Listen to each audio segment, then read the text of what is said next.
السلام علیکم ورحمۃ اللہ وبرکاتہ۔ حدیث پاک میں اللہ کے نبی صلی اللہ علیہ وسلم نے ارشاد فرمایا، من دل علی خیر فلہ اجر مثل فاعلہ، جو بھلائی کی طرف رہبری کرے اسے بھلے عمل کا ثواب ملے گا، جو برائی کا سبب بنے اسے برے عمل کا برابر سزا میں شریک رہے گا اور گناہ کا سزاوار ہوگا۔ ایک واقعہ کتابوں سے نقل کیا گیا ہے۔ ترکی کے خلیفہ سلطان کی عادت تھی، خلیفہ سلطان مراد کی عادت تھی کہ بعض بادشاہوں کی بھی زندگی میں لکھا ہے کہ وہ بھیس بدل کر عوام کی خبرگیری کیا کرتے تھے، لوگوں کے حالات براہ راست جاننا اور ان کا حل کرنا اپنی ذمہ داری سمجھتے تھے۔ ایک رات اپنے سیکرٹری کے انچارج کو کہا کہ چلو کچھ وقت لوگوں میں گزارتے ہیں اور لوگوں کے احوال کا جائزہ لیتے ہیں۔ بھیس بدل کر شہر کے کنارے پر پہنچے، دیکھا ایک آدمی گرا پڑا ہوا ہے سڑک کے کنارے، لوگ اس کے پاس سے گزر رہے ہیں، کوئی اسے پوچھتا تک نہیں ہے۔ بادشاہ قریب گیا، ہلا کر دیکھا تو انسان مر چکا تھا۔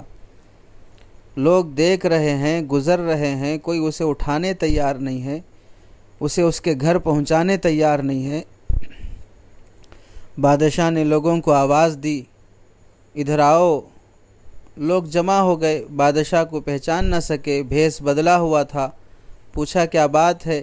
بادشاہ نے کہا یہ انسان مر گیا ہے، اس کو کوئی پہچانتا ہے؟ اسے اس کے گھر پہنچا دیا جائے۔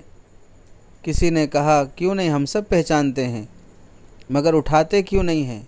لوگوں نے کہا یہ بہت برا اور گنہگار انسان ہے، یہ شرابی ہے، یہ بدکار ہے، اس کی جنازہ اور اسے اٹھانا اور اس کا خیال اور اس کا کریا کرم کرنا تو ہمارے لیے نحوست کی بات ہے۔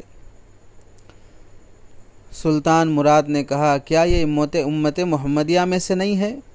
یہ مسلمان نہیں ہے؟ یہ ہماری برادری کا انسان نہیں ہے؟ ایک انسان کے ساتھ یہ سلوک کر رہا ہے۔ اور تھوڑی ڈانٹ سے کہا کہ چلو اس کو اٹھائیں اور اس کو گھر لے چلیں۔ لوگوں نے میت گھر تک پہنچا دی۔ اس کی بیوی نے خاوند کی لاش دیکھی تو رونے لگی۔ لوگ تو چلے گئے رکھ کر، بادشاہ اور اس کا جو انچارج وہیں عورت کا رونا دیکھ رہے اور سن رہے تھے، تو وہ کہہ رہی تھی کہ میں گواہی دیتی ہوں بے شک تو اللہ کا ولی ہے اور نیک لوگوں میں سے ایک بڑا نیک دل انسان ہے۔ بیوی کسی کی اپنے شوہر کی ولایت کے بارے میں گواہی دے، وہ بڑی سچی گواہی ہوتی ہے۔ بیویوں کے متعلق تو شوہروں کی ناشکری، نافرمانی، شکایتیں مشہور ہیں، اسی لیے اگر کسی کی بیوی اس کی معتقد ہوتی ہے تو بڑا اللہ کا نیک بندہ ہوتا ہے۔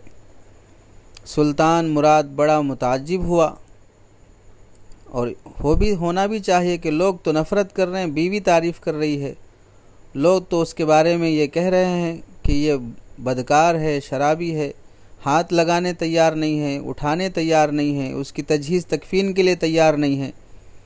بیوی نے کہا مجھے بھی لوگوں سے یہی توقع تھی، اصل حقیقت یہ ہے کہ میرے خاوند کی تمنا تھی کہ لوگوں کو برائیوں سے بچائے۔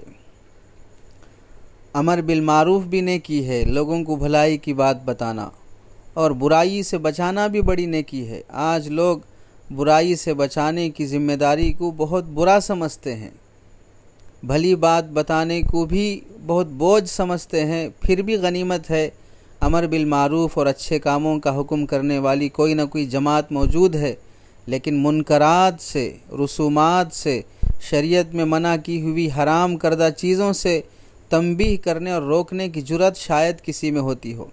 ہر ایک کی نظر میں اچھا بن کے جینے کی فکر ہے کہ کسی کی نظر میں برا نہ ہو جاؤں، اگر اسے روکوں گا برائی سے تو میں برا بن جاؤں گا، خواہ مجھے کیا ضرورت ہے کسی کی نظر میں برا ہونے کی۔ خواہ اس فکر اور سوچ کی وجہ سے وہ اللہ کی نظر میں برا ہو جائے، یہ گوارا کر رہا ہے انسان، مگر انسان کی نگاہ میں وہ معزز بن کے رہنا چاہ رہا ہے۔ شوہر کی فکر تھی کہ لوگوں کو گناہ سے بچائیں، تو اس کی ایک عملی شکل اس نے اختیار یہ کی کہ ہر روز شراب خانے جاتا، جتنی ہو سکے اپنے پیسے سے شراب خریدتا اور گھر لا کر گڑھے میں بہا دیتا، اور یہ کہتا کہ چلو کچھ تو گناہوں کا بوجھ مسلمانوں سے ہلکا ہوا، جتنی شراب میں خریدا اتنا کوئی دوسرا مسلمان نہیں خرید سکا، تو وہ تو شراب سے بچ گیا اور یہ شراب کسی مسلمان کے حلق میں جانے سے بچ گئی۔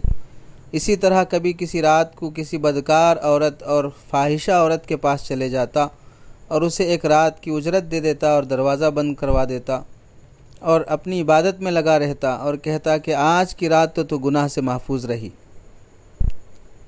آج کی رات تو کوئی نوجوان تیری گرفت میں نہیں آیا اور گناہ میں مبتلا نہ ہو سکا، کچھ تو گناہوں کا بوجھ ہلکا ہوا۔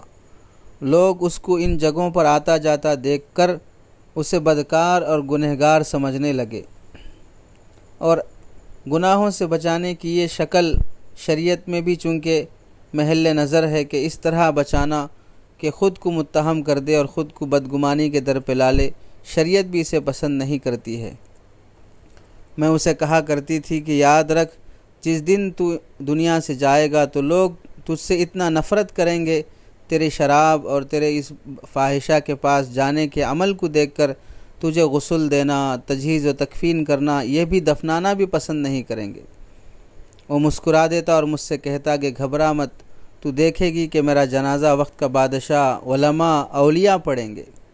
یہ سن کر بادشاہ رو پڑا اور کہنے لگا، میں سلطان مراد ہوں، کل ہم اس کو غسل دیں گے، اس کی جنازے کی نماز پڑھائیں گے اور اس کی تدفین بھی ہم کروائیں گے۔ چنانچہ اس کا جنازہ بادشاہ، علماء، اولیاء اور کثیر عوام میں اعلان کے ساتھ اس کی ولایت کا اعتراف کرتے ہوئے پڑھا گیا۔ آج ہم بظاہر کچھ دیکھ کر یا محض دوسروں سے سن کر کتنے اہم فیصلے کر بیٹھتے ہیں، لوگوں کے متعلق کتنا بدگمان ہو جاتے ہیں، دوسروں کے دلوں کی بھید جان جائیں تو ہماری زبانیں گونگی ہو جائیں گی۔ ہم کسی کی حقیقت سے واقف نہیں ہیں، اس کی پوری زندگی ہم دیکھے اور جانتے نہیں ہیں، تو اس کے متعلق رائے قائم کرنے اور فیصلہ کرنے میں بھی بہت احتیاط کرنی چاہیے۔ اللہ سے دعا ہے کہ اللہ تعالی ہمیں حسن ظن نصیب فرمائے اور متہم ہونے سے بھی بچائے، اور امر بالمعروف اور نہی عن المنکر کے فریضے کو سمجھنے کی توفیق عطا فرمائے۔